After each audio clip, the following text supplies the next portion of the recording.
Now, if you're thinking of retiring or near retirement, you're probably thinking, how much do I actually need in order to be able to retire? Now, there are loads of numbers out there. Some people say £500,000, some people say £1 million. But to be honest, these are all just based on guesswork and rules of thumb and take no account for your personal situation. So in this video, I'm going to show you exactly how much you need to retire at age 60. This is going to be based on a variety of different scenarios, from spending £2,000 a month through to £4,000 a month. And I'm going to be using historic market data to actually show you the impact that this can have on your retirement plan. But if you're new here, my name's Ben, I'm a financial planner, and my aim is to help as many people as possible gain more clarity and confidence around their finances. Okay, so why can you not just use rules of thumb? And there's a few reasons why. The first is that they take no account for your personal situation. And what I mean by that is there are so many variables when it comes to retirement that it's very difficult to put a specific number on everyone's situation. And there are other things to include, things like, have you got state pension, for example? What are you going to be spending in retirement? So to just blindly go with one figure is very difficult and, quite frankly, isn't really going to give you what you need. So instead of using rules of thumb, I've used historical market data to actually come up with an accurate number. And what this means is that based on the last 100 years of market data, I've calculated how much money you would need to retire at age 60. And you can see on screen here the assumptions we're making. So the first is that you are going to be retiring at age 60. The second is that your pension is invested in what I call a balanced portfolio. And typically that's going to be a mixture of equities and bonds. So in this example, I've used 50-50. And for each level of spending that I've factored in, I've assumed that this reduces by 25% when you reach age 75. And this is typically because as financial planners, we see that people very often spend a lot more money in the early years of retirement than the later years. And this quite simply is because, when you are younger from a retirement perspective, your health is as good as it's going to be. So we often see people really try and make the most of this and actually spend that money on things like holidays and luxuries whilst they've got the health to be able to do so. And with all the financial plans that I put together, I've assumed that this money's got to last you until age 95. Now, in the scenarios, I will do a scenario where we're assuming a lesser life expectancy, just so you can see the impact that this has on the figures. Okay, so starting with £2,000 a month. And what you can see on screen here is the amount needed for a 100% success rate. So that's basically saying over the last 100 years, even if you retired at the worst possible point and experienced a very volatile and unfavorable market, how much would have you needed to actually ensure you didn't run out of money? And you can see that figure here is £750,000. Now, it's important to mention at this point that this is the joint pension pot.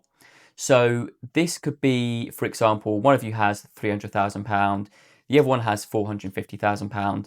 So when you are looking at this, you want to be looking at your pension pot jointly rather than individually. Okay, so we've based that on a 100% success rate, but to be honest with you, this is really the gold standard. And as financial planners, this isn't necessarily what we're aiming for, because this is covering all bases and we need to factor in an element of pragmatism when we actually come up with these financial plans and crunching the numbers for individuals and couples. So you can see on screen now, I've adjusted the figures to factor in a 90% success rate. So this still means that in 9 out of 10 scenarios, based on historical market data, your financial plan still would have been successful, i.e.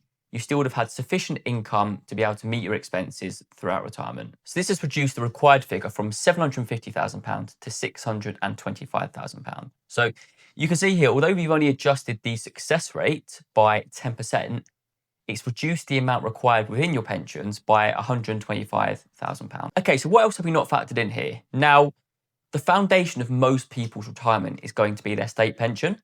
So when we start to include that and look at the impact that can have, again, you can see on screen now what that does to the figures, and you can see this has a huge impact. Now, what I've done here is I've assumed that each of you has the full state pension entitlement. Now, as we stand today, that is a roughly £1,000 per month for each individual. So in this scenario, £1,000 each per month. So that's £12,000 a year each. And as I say, this has a massive impact on the required pension pot. So you can see here that reduces the amount required to £210,000. So basically what I'm saying here is that in order to achieve a 90% success rate based on historical market data, including 2 state pensions, to retire at age 60, you only need between you just over £200,000 in your pension. Now, hopefully for a lot of you, this is quite reassuring.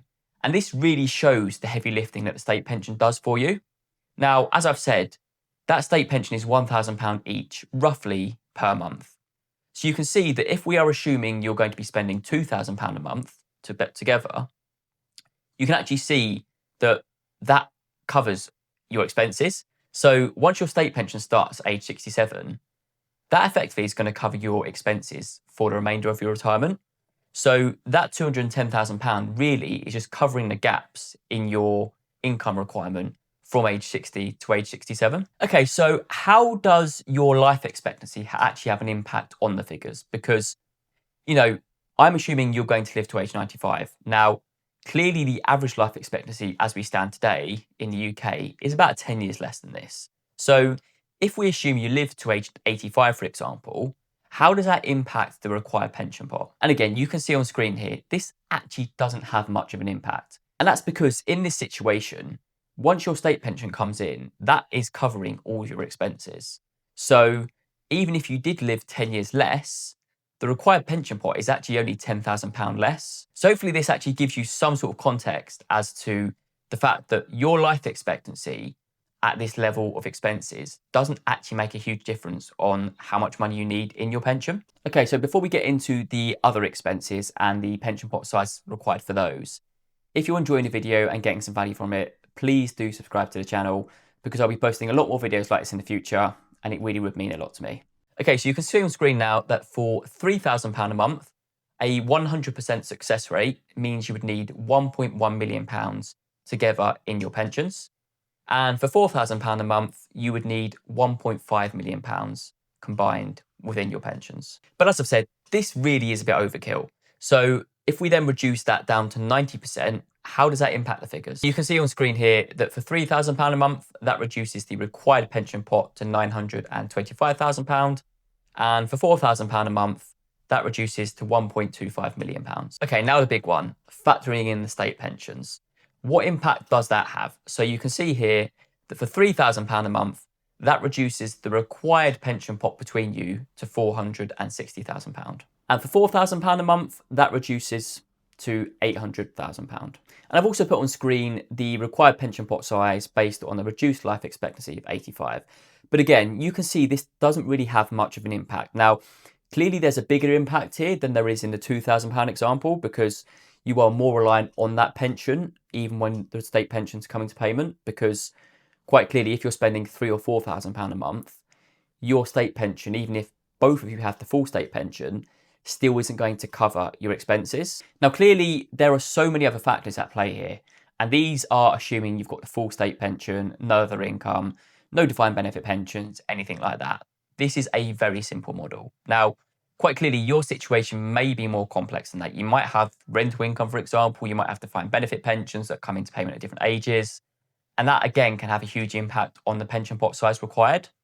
So if it's of interest to you, I do run a free clarity call of 15 minutes just to have a bit of a chat and understand if I think I can help you and if we can work together. So if that's of interest to you, there's a link to my Calendly in the description below. So there we go. Hopefully that's been useful and actually shows you how much money you need at age 60 in order to retire. Okay, so you might be thinking, great, Ben, you've told me how much I need at age 60, but how much do I actually need at each age to be on target for that? So what I would suggest you do next is check out this video, which talks through exactly how much you should have in your pension at each age in order to retire comfortably at age 60. But anyway, hope you've enjoyed the video. Hope you got some value from it. And hopefully I'll see you in the next video.